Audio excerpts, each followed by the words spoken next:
Hey, Trent, what do you say, bud? TikTok was messing up so bad. I think the bugs are piling up. I can't update it. So I think the bugs are piling up. It kept saying that continue to go live, and it kept trying to get rid of my dual camera and saying that if you go live or continue to go live, it'll ruin your dual camera. And I didn't try to go live with anybody. It just kept being weird. So, hey, Long Island, what do you say, buddy? So over here, I can at least start my fire and stuff. I'm not worried about a guidelines violation, but I'm trying to decide whether I need to check with my buddy and see what time he's going to come out too. Hey, John. No, TikTok didn't boot me, but I think it's the bugs are piling up maybe on my end. So I had that dual camera on to show you guys where we were, and it kept saying that I couldn't have the dual camera if I wanted to continue to go live with somebody, and it kept popping up, and I kept turning off the dual thing, and it just kept bugging, weird bugs, and it wasn't like that when I was on the first time, but then it started up, and that's when I went out to try to get rid of that because I'm always terrified when somebody comes into my box on accident. Like I get really like, it's like an introvert being out in public. You bump into somebody, really awkward. I didn't really want to go live with anybody, so it wasn't like I was trying to go live with anybody. So it kept showing that somebody was coming into my box, and I'm like, no. So that's why I went out, essentially. So I figured that I'd go out and I'd turn my phone off and come back in and restart the live, and that would fix it. But it didn't. It kept doing it again. So I don't know if anybody else has been experiencing that or not, but that's what happened. Hey, Nikki. Hey, Annie. What do you say, Annie? Howdy, everybody. Hey, Mr. Hey, there's Mr. Christopher. So I'll try again periodically, but my goal is to try a little bit here, a little bit there. I'll do this, and then I'll go on Instagram for a little while and go live, and then I'll go on Facebook for a little while and go live. And I'm going to camp out here, so tonight I'm going to camp here and tell some stories. I got my Jackery power box, and at some point I got to check with my friend and see he needs some help here today, so I got to go help him with some things. But I'm also going to do some fishing and try to catch myself something to eat here in a little bit after I start the fire up. So let's see who else is here. Hey guys, what do you say, Annie? Who else is here? And what's the weather like where you are? It's about 65 degrees right here where I am, and it feels warmer than that. I'm wearing coveralls and a t-shirt and my Speedo. I'm probably going to go for a swim here in a little bit once I get a fire going. Hey, Rudy. Howdy. Rudy, I hope you're doing well. I like your name. But let's see who else is here. And I'm going to say hello to everybody I can see, and then I'm going to start the fire up. Anybody else, say hello, and I'll say hi back, and then I'll get to it. So I can barely see the screen, too. So if you have cap locks, it makes life a lot easier for my old eyes. Maybe it'll help if I do this. No, that makes it worse.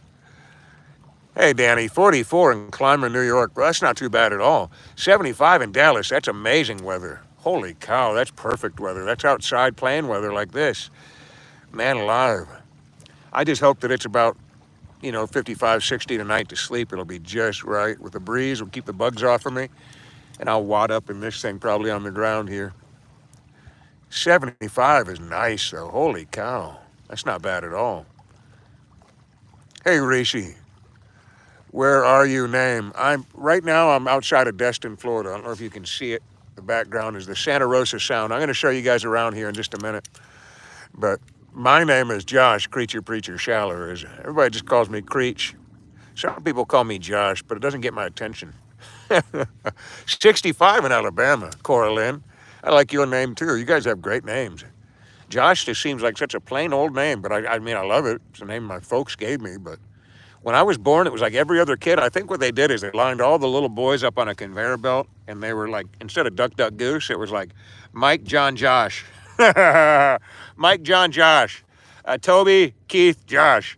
I think that's what they did. Every third child had to be, by default, in the 70s, early 80s, had to be named Josh or Joshua. That's just how it was. Been cold, 44 isn't bad. Yeah, that does feel good. Hey, Jay, 6 and 4/5. Am I not speaking? Oh, you're doing pretty good. Yeah, you probably speak better English than I do. Hey, Robert Owls. Now, that's a great last name. What's up, friend? 30 friends here. We're on a nearly deserted island, except for me. I'm going to show you guys around. You guys want a tour of the place? Or do you want the MTV Cribs version of my island? Anybody can come at any time and hang out here, but I picked this one because it's closest to our place. Oh, my old back. I'll show you around. I was going to go barefoot, but you never know. There's sand spurs around. So let's turn the camera if I can figure out how to do it. Bink. There we go. And this is going to be a good spot for me to put some bait in water in a little bit and go fishing. It's deeper. There's some dark water where the eelgrass beds are.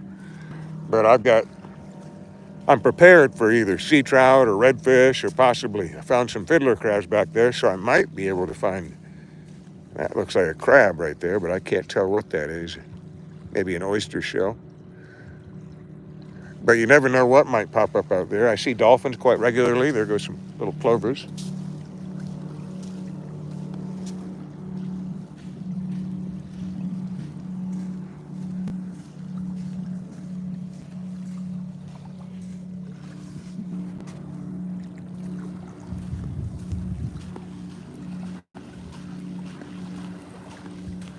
I'll probably put my hammock up here in a little bit.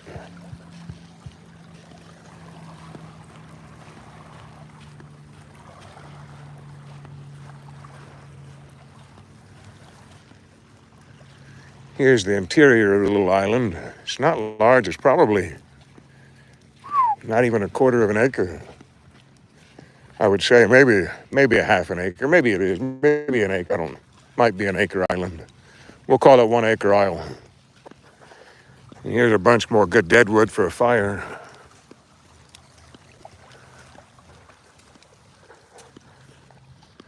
I am outside of Destin, Florida right now. We're in the Santa Rosa Sound, following the Pelican footpath up to 1 acre island.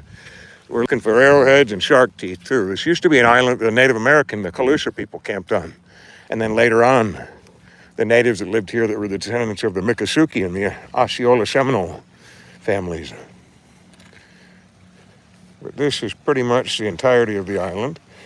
There's some edible plants on it that I've just passed by, edible creeping vines called smilax. I asked about earlier if anybody got that one. I might have missed it over on TikTok, but those vines are called smilax, and they are edible in small doses.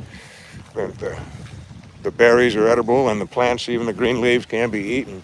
But there's also saw palmetto down there and yellow pine, and all those can be eaten as well. In fact, as last resort, you can eat just about everything on a pine tree.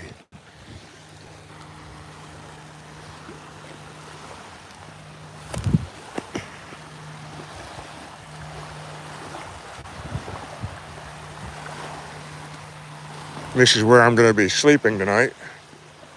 Between this tree, oh, son of a sea biscuit, that hurt. That's going to leave a mark. But I'm going to tie off between that tree and this tree. Really nice and high so I don't get washed away. And that water's not filled with crude. I'm sure glad that it's not, I'll tell you what. This is a shipping area too. When I kayak through, I got to be kind of mindful. The big boats pass through there.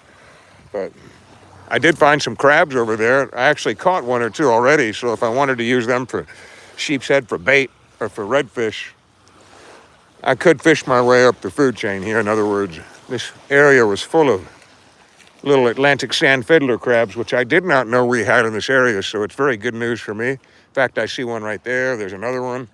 So all I have to do is come down here at the right time. And dang if it doesn't look like something other than water has been laying down in here. But I got all kinds of firewood that's washed in here that I can use, like this. That's perfect. That piece of wood. Make good firewood. Oh yeah, look at that. So all of this stuff I'll end up burning. Very nice. There's some more firewood. There's some human trash, but this stuff will burn. Perfect. Oh, you're coming with me, wood. The only question tonight is, where do I want to camp? I can sleep on the ground next to my kayak, which is, believe it or not, in the sand, you can make a really comfortable little spot to sleep.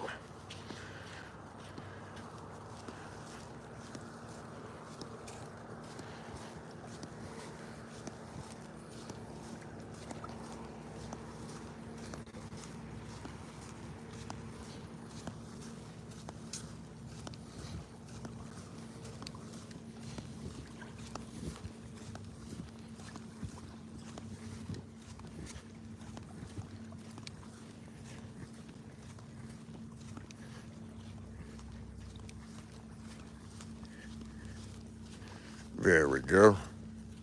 There's my buddy, Rich.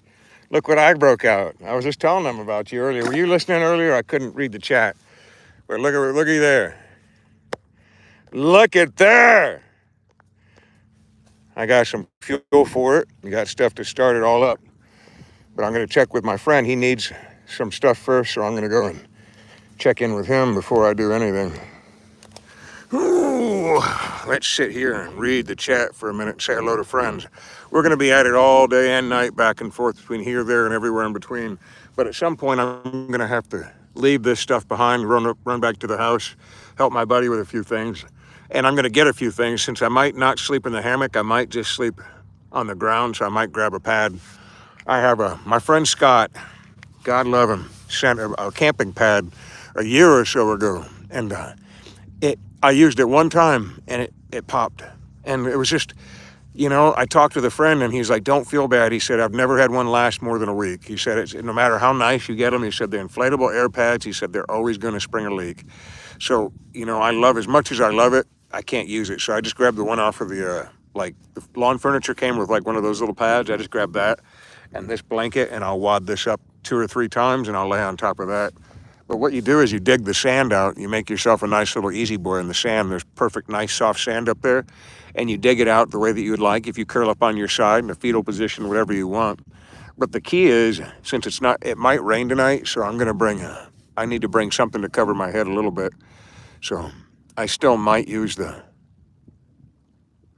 guys, I don't know if that's a military ship. I just looked up and all of a sudden I see something out there that I have no idea what I'm looking at.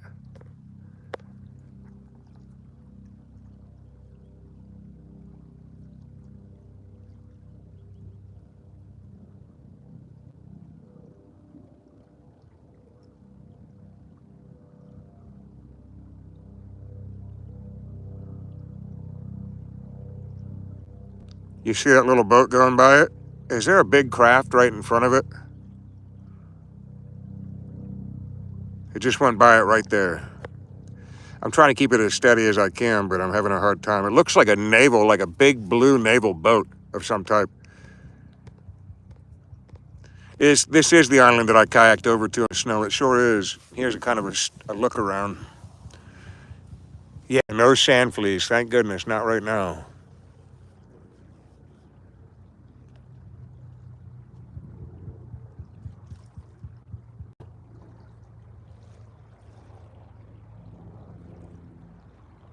So nice.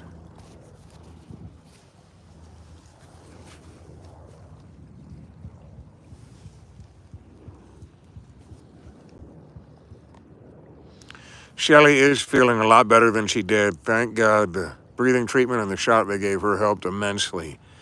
I've never seen her so afraid, really. I mean, it broke my heart. I looked over at one point and she was crying, and I'm just, she had been dealing with this sudden onset allergy, adult allergy. Like, something doesn't sit right with me still. She's not even 35. She's never in her entire 35 years on the planet, she's never had allergies. She's never had asthma. And then out of nowhere, when we're in Florida, she pops up with the worst allergies, such bad allergies that it keeps her up at night coughing. And I tell her, honey, this does not seem normal. So after about 6 or 7 weeks of coughing like that, and me persuading her, like, you have to check this out, she finally calls an online teledoc, because we don't have insurance, and says, online teledoc, there's what's going on. And they say, oh, it sounds like allergies. Here's a prednisone inhaler or something like that. So they just treat her with that. I tell her I don't feel comfortable with that. I'm like, I think you need to get blood work and you need to get an x-ray of your chest at least. They're like, this is not normal. Like, and even researching, I know that you can get allergies like that out of the blue, but it just seems so weird. And it wasn't just like a little cough. It was like a hacking cough, like out of nowhere. So they put her on the medicine and it seemed to help a little bit, but it was still going on and still going on. And months later, I finally get her to talk to a friend of mine who's a doctor, and they say that, yeah, it's probably allergies. Here's some stronger medications. So they gave her 2 different medications that were stronger, one of which is $500 a month that we can't afford. Luckily, we got a good RX discount. It's like $150, which is unbelievable. But that one, you take 1 puff a day. It's a metered inhaler. Like, she's out of nowhere again. She's never had any issues. She's in great health. She used to jog with me. We keep active. Like, this There's nothing that she's done. She's not a lifetime smoker. She's never done anything like that. So it's like just out of the blue. So I get serious about it, and like I'm just as a husband, and I just feel horrible. I don't know what to do. So I talk her into getting the X-ray and blood panel, but she hates needles. So she was kind of hemming and hawing on that, and kind of like taking her time. So we started just we had all this stuff go on. We moved, and I was praying about it. Lord, I'll do whatever. Just please heal my wife, type of thing. And her cough went away. Just went slap away. So, we were so happy. We were just kind of celebrating that. So we didn't feel like we needed to go and get all the other tests. So we just kind of rolled with it. And then she gets a little sick, I guess. And I think what happened was she got sick, and it just made the asthma that's always been there, it just made it much worse. And they said that her lungs were so swollen and inflamed. That's why she was struggling to breathe. The same thing, I have the same virus. Like right now, just kayaking over here was really, really hard. Just really difficult. So I know that we both had some sort of a mystery virus, but it scared her so bad, like on the drive back, because we drove from Ohio to get home so we could rest at home before, the week started and she could feel better. And we got here and we were exhausted from the trip. I mean exhausted, both of us. And I unloaded the car and laid down in bed, and she was just in tears, just could not catch her breath. Every time she tried to lay down, the coughing fit got so bad that she started to kind of panic. And we drove her to the ER, and they gave her, thank God, they treated her good, and they got her in a nebulizer. And as soon as we can get one, we have to come up with the funds that we're going to get her, and they give her a prescription for one, a nebulizing machine. We have to get one of those, because that really did help her. But they gave her like a steroid in the nebulizing machine, and they gave her a shot of something in her butt that made her talk 1,000,000 miles an hour. They said that it would. It was like, it would make her feel like Superwoman for a little while, but a prednisone shot. So after that, she started breathing easier and came home, and she slept. Guys, when I tell you that my wife, I didn't sleep. I was so afraid for her that I didn't sleep. I stayed up, and I kept checking her and tapping her on the head to make sure she was breathing, because she went from coughing and struggling to breathe to not moving at all, like dead asleep with her mouth open, and I was so afraid. So I stayed up all night watching her, and then the next day my friend over, a landlord, came over. He needed some help and some stuff done over on the property, so I stayed up with him, and I didn't sleep for, good God, maybe 45 hours before I finally fell asleep. And I slept for a little while last night, and I still don't feel 100%, but here we are today. She's much better, and I feel a lot better than I did. And I'm taking it easy today. My friend's coming over. I'm going to help him put up some siding and do a few other things he wanted to show me. And then I'm going to come back over and relax and read and have a fire and cook some noodles and do some fishing and some bushcraft. Hey, Andre, what do you say? Hope you're doing well. Hey, Billy, thank you, friend. Godzilla coming, he might. They might have some binoculars looking back, but check this out. Isn't this a pretty spot to camp? I'm going to put a little fire going there. But thank you for asking, Danny and the Golden Dew. I hope you guys are doing well. I chose this island because it's right across from the house, but the island that we're looking at, this is a unique scenario of this island that we're on. I'm on an island, and I'm looking at an island right there. So what we're looking at across the way is an island. It's called Santa Rosa Island, or Oklawaha Island or something. Okaloosa Island and Santa Rosa. They're one and the same. Santa Rosa Island, half of it's owned by the U.S. government, and the other half is owned by the state of Florida. So federally owned and state owned. And this area right here that we're looking at is all federally owned by Uncle Sam, and we're not allowed over there. The sand dunes and everything, sorry it's so shaky, but that's all Uncle Sam property. But where I'm at right now currently, I'm allowed to be on because this is not owned by Uncle Sam. Speaking of Uncle Sam,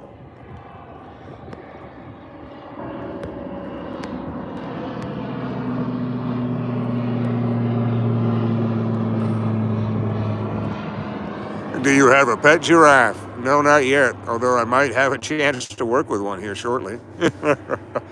Giraffe are one of my favorite critters. Actually, every critter you hear me say is my favorite critter. And there's very few giraffes that are still represented on planet Earth. There's actually only one. There's some subspecies. But there is, technically there's two, but there also is a cousin, and he's fairly distant, but the okapi. And I kind of prefer the okapi. I don't know why I've always liked them more than maybe even the full-size giraffe. But really an interesting bugger. Listen to that.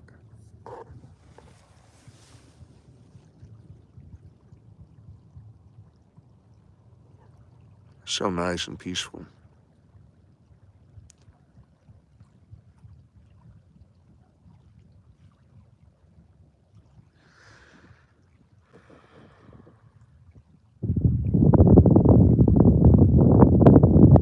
I wish there was a way I could just put my hammock up. Just like in the middle of the island without trees. Hey, Allie.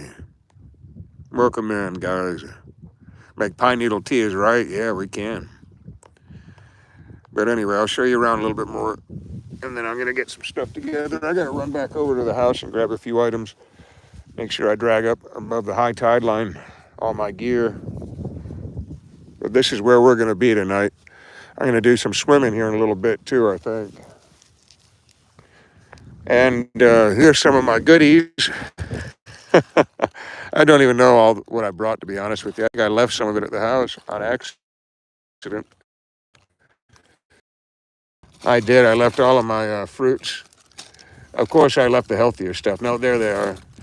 Our dear friend sent some stuff. I'm going to show you some of the goods that I have, huh? You guys want to see what I got? All right.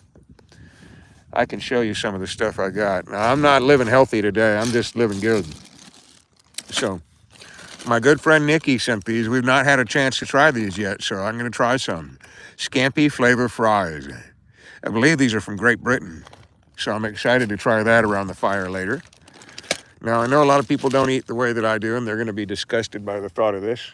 There goes a seagull. He thinks he's getting some food, but I need to grab some crackers at the house. I thought these were Vienna sausages, but I love potted meat. I know a lot of people are going to be like, "Oh, gross, Creech," but that's good. That's good camp food. This is the greatest dried fruit I've ever had in my life. That's dessert and breakfast, probably. It's so good. Hey, Selma. Hey, Annie of the UK. Oh my God! But this is going to be dessert. That's kiwi, papaya, pineapple, and mango. And oh my God, is it delicious. And I know more dessert. I know I'm bad. I'm rotten to the core, but we got some chewy fusions. And here's the main course. I brought a couple of these because I'm a hungry guy. And I got more dessert in there too. Yeah, it's important. You're going to be burning through calories. Sorry, guys. Some herring fillets and tomato sauce. Yeah, my buddy Tin Fish Review would like that. And of course, I got myself some good black tea. And more. And more. This also came from our dear friend Nikki, who sent this stuff. Cadbury fudge. Oh my gosh, don't say. A pack of fruit snacks. Shelly keeps those on hand because I'm a gigantic child. And some sriracha hot sauce for my lovely noodles. And I got 2 different flavors of noodles that I'm going to combine. I got that we're taking up room in there. I'm going to have some Sapporo Ichiban Japanese chicken flavored and romaine flavored noodles. And I'm going to do them on my friend's camp stove that he sent over. I'm going to use this guy on the camp stove. So we're living good. Hey, Saeed, hope you're doing well. Your live is blurred. I'm sorry. Can you guys see all right? Or is it still blurry? It might be my camera. It might be my camera. Hello, Ephraim. If you guys can see all right, let me know. Maybe I got to try on something else. If it is, I could probably wipe it off with something. Well, Danny, I'm going to be on TikTok a little bit later as well. I'm going to be all over the place. I do have a look at him. He thinks, did I hear food? Mine? Mine? Mine? No, it's mine. Now I know if I leave my food that I'm going to have a visitor. I got to make sure I put it all away, or I'm going to have Mr. Sneaky Pants over there getting in it. Look at him. He's like, I just need a chance. Hey, Iran, what do you say, Ephraim? Can you guys see me okay, or is it blurry for you? It was pixeling. I'm sorry about that. A little blurry when I was showing the food. Oh, that's what it was. Maybe they're weird about that. But I'm over on this app so I can show you some of my gear I brought. Sometimes they're weird about, Uncle TikTok's especially weird about showing things like my little camp packs and things like that. Oh.